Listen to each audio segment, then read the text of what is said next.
8 years old, I became obsessed with a board game called Careers. In this game, each player starts by choosing a success formula comprised of different amounts of happiness, fame, and money that they want to achieve. The total has to equal 100. Then each player goes around the board collecting experiences that award them with hearts for happiness, stars for fame, or money for itself. The first player to achieve their success formula wins. My sister and I loved playing this game. We played it almost every day. My formula when I was 8 was 98 hearts, 2 money. I quickly saw that I couldn't win with this formula, though. It was impossible unless my sister chose something similar, which of course she never did because she wanted to win. I learned that in order to be competitive, I needed a more balanced formula. So I settled on 40, 20, 40. Now, I know what you're thinking. This is going to be a talk about how I gave up happiness for money, only to realize later on that the 98-2 formula was right all along. No, it's not. It's not that kind of story. It is true that I increasingly made life choices that would balance happiness, salary, and not so much fame per se, but more importance or value, because that's what fame is for most people, right? Not all of us seek Hollywood-level fame, but most of us want to be important or valuable. I studied neuroscience. I conducted research in labs for 10 years and ultimately found myself working as a consultant in laboratories. Found myself is exactly the correct phrase here because it was never something I thought I would do. So why was I doing it? Well, it checked a lot of boxes. Stability, security, flexibility, and, it was challenging at times. My life and career choices were reinforced by and commended by my parents and society who held similar values of happiness, wealth, and importance. Then my husband got a job in the Bay Area, which meant that we had to move and I had to leave my rather lucrative job. Determined to be positive, I thought, okay, I'm going to use this as an opportunity to advance my career. I interviewed for several positions and I received quite a few offers. I was struggling to decide among them, so I sat down with a piece of paper to evaluate my options. And this is what I drew. I couldn't believe it. I was playing careers with my life. I was literally trying to maximize my real-life success formula, making so-called choices within very restrictive boundary conditions. Where was fun? Passion? Why did my formula only have 3 things? Why did I have a formula at all? I rejected all of the offers and spent 3 months reflecting on what I'd just seen. I was both horrified and fascinated by how easily I'd become a product of how I'd been raised, of what I'd been taught.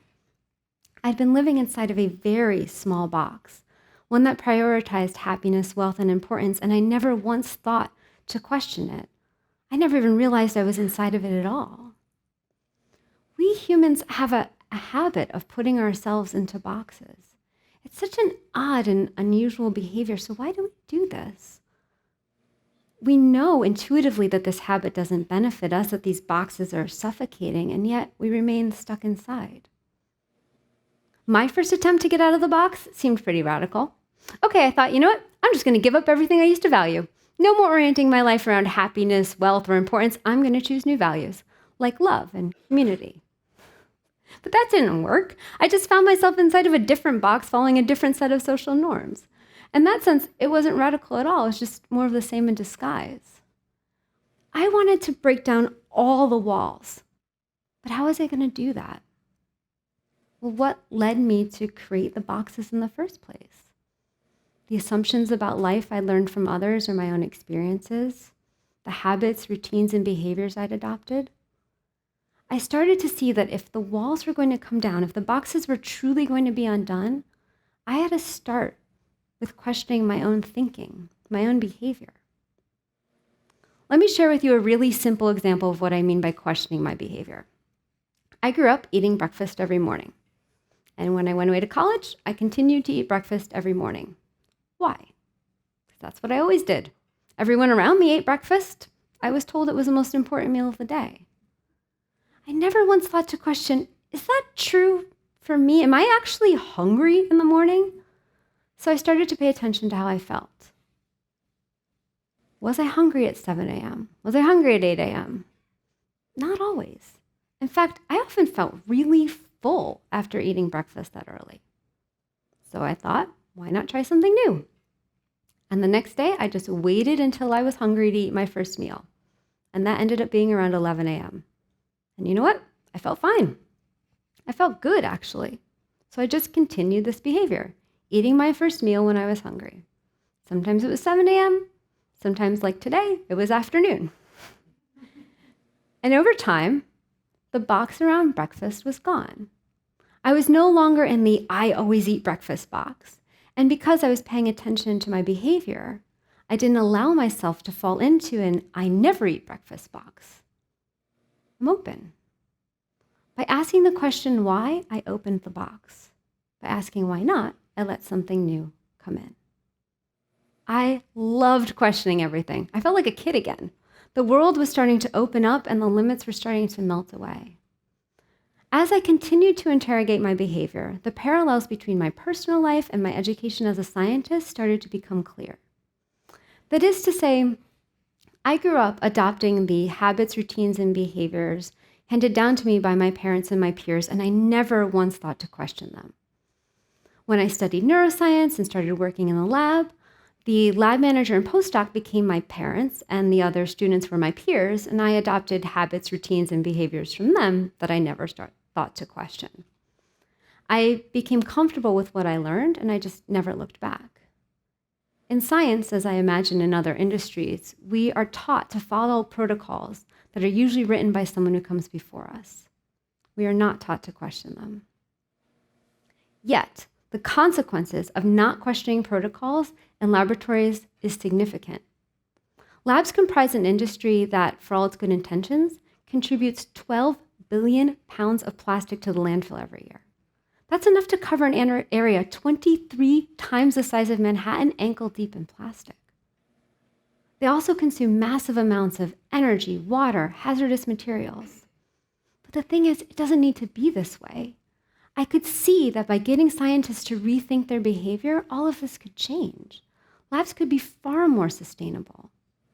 And having seen this, I felt compelled to catalyze this change. I started a nonprofit organization with a mission to create a culture of sustainability through science. Those words were chosen carefully. A culture of sustainability extends far beyond science. The name of the nonprofit was My Green Lab. And I'll be honest, I had no idea what I was getting into. I'd never started a company before, let alone a nonprofit organization. I'd never even taken a business class. I had no experience fundraising. I had zero sustainability credentials. I had no industry connections. In short, I was completely clueless. But being completely clueless was actually a great place to be. It meant that I wasn't particularly attached to any one idea about how things should be. I had no idea how they should be. I had no box. I was completely open. The nonprofit's mission is around sustainability.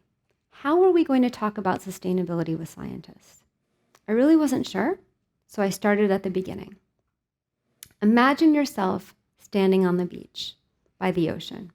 You start twirling around. As you spin, you create a storm around you that touches the sand, touches the ocean, touches the people on the beach. Everything you do, however you behave, has an effect. It affects you, it affects everything and everyone around you. Knowing that everything is connected in this way, what then does it mean to be sustainable? Sustainable just means able to be sustained.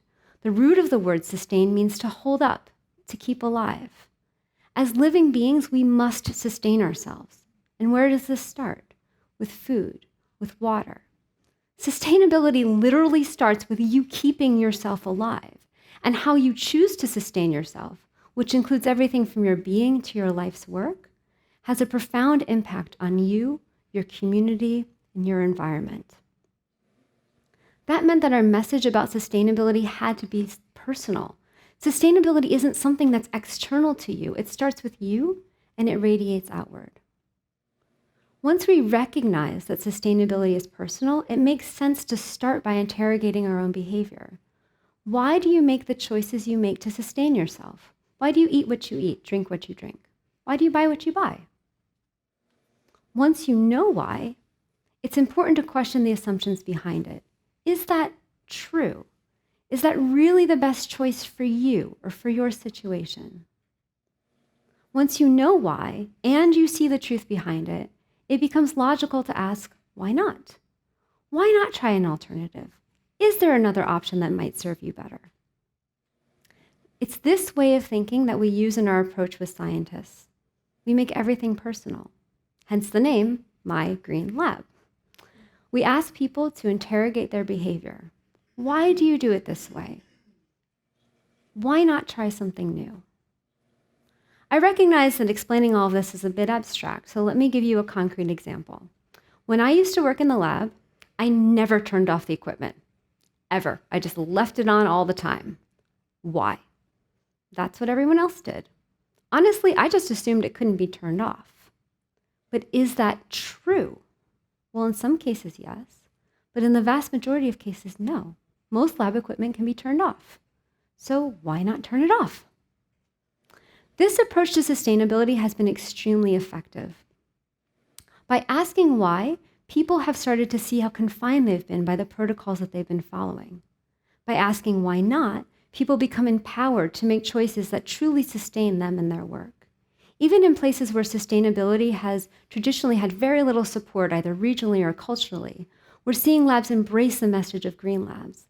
That's because we don't make it about anything other than the people and their work. It's intuitive and personal. Does what you're doing make sense for you, or is there perhaps a smarter, more efficient, less hazardous way of accomplishing the same goal? If so, let's try that. If not, great, carry on. In doing this, we've inspired people to see the relationship between themselves, their work, and their planet in a new way. When My Green Lab started, there were fewer than 10 organizations with a program dedicated to helping scientists reduce their environmental impact. Now, there are over 90 programs worldwide, reaching tens of thousands of scientists annually. This movement spans all sectors, from small colleges to large universities, startup biotechs to some of the world's largest pharmaceutical companies. Even hospitals and R&D facilities in the food and beverage industry are getting involved. And companies that manufacture products are starting to make changes as well. We're seeing products being sold with packaging that's either made from recycled materials or has reduced materials. We're seeing products being designed to use less energy, less water, less hazardous materials. Think about this. Just 6 years ago, sustainability in labs wasn't a thing. And now we're transforming a $1.5 trillion industry just by asking why. It's humbling to see how powerful this message is. It may have started with me, but it has grown so far beyond me. You may have noticed I've not shared any of the traditional carbon savings, energy saving metrics with you, and that's intentional. Of course, our work has resulted in significant waste reduction, carbon emission reduction, energy and water savings. The reason I don't focus on these metrics is this. If we were able to reduce the environmental impact of laboratories through a policy that forced scientists to change their chemistry or recycle their plastic, all we'd be doing is putting scientists in another box. Our mission goes beyond environmental impacts to change how people think about their work and more deeply about their lives. We don't want to swap one set of prescriptive rules for another. We're just not interested in a do this, not that approach, because that approach is limiting. Swapping the traditional unsustainable box for the standard sustainable box does nothing to break down the walls, does not allow new ideas to come in, and therefore does not encourage true sustainability. We want people to learn how to interrogate their behavior, because sustainability starts with you, it starts with me. If all of us asked why and acted in accordance with what truly sustained us, we would find ourselves in complete alignment with what also sustains the planet. My Green Lab becomes My Green Life. Now that our work has shown that we don't need the boxes in or outside the lab, I can't help but return back to where we started. Why, knowingly or more often unknowingly, do we put ourselves into these boxes in the first place? Why do we limit our thinking? This question reminds me of a Bruce Springsteen lyric that every time I hear it, it just gets me right here. You can't start a fire worrying about your little world falling apart. For me, that's exactly what I'd been afraid of, my little world falling apart. My little world, comprised of all the boxes, constructed of all the habits, routines, and behaviors I'd learned, fortified and made comfortable through years of repetition. I was so attached to my little world, so afraid of it falling apart, I likely would have stayed in my old career still trying to maximize my success formula if our move to the Bay Area hadn't forced me to reflect. Asking why opened the lid on a box and allowed me to see how small my world really was. Asking why not allowed me to go beyond it, and it allowed me to start a fire in the scientific community. All of us function according to our assumptions, our habits, our routines, because that's what we're taught, and that's what we're used to. We let our past dictate our futures without even realizing it. We follow hand-me-down protocols for how to live our lives, how to do our work. Is it any wonder then that our lives often feel like they don't quite fit us? I say this knowing that it takes a lot of courage to leave behind our little worlds.